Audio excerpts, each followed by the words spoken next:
watu wameanza kuzungumzia udini. Tulikuwa hatuzungumzi mambo ya udini katika nchi hata kidogo. Tulikuwa hatujali dini ya mtu, anayejua mwenyewe dini yake basi.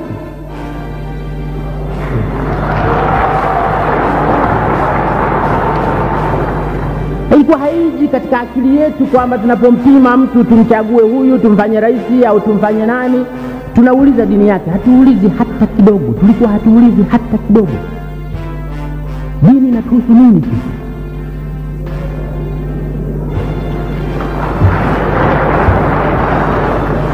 Zamani katika kuhesabu watu hapa Tanzania, katika kuhesabu watu wakati wa mkoloni, siku ya census, swali lilikuwa linauliza dini ya mtu.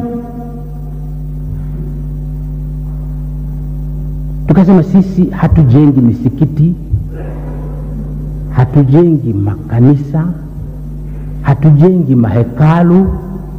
Hili swali la dini ya mtu tunaliuliza kwa nini?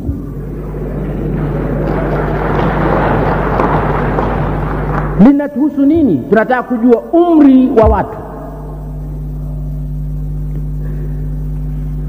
kwa sababu hiyo ina maana. Tunataka kujua kama watu wanajua kusoma na kuandika, hiyo ina maana. Tunataka kuuliza mambo ambayo serikali inayataka. Kama maimamu wanataka kuuliza, wanataka kujua Waislamu wangapi, watafute wao, sisi natuhusu nini? Kama maaskofu wanataka kujua wana Wakristo wangapi, watafute wao, si wanakuja makanisani kuungama, waulize.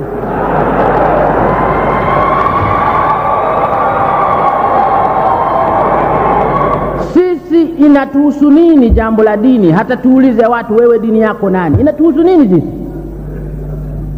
Hiyo ndio ilikuwa Tanzania tunayojaribu kuijenga. Sasa watu wanazungumza dini, udini bila haya, bila aibu. Wanajitapa kwa udini.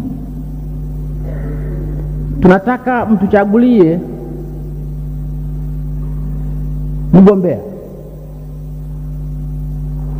ambaye atatusaidia kuondoa mawazo haya ya kipumbavu katika nchi yetu.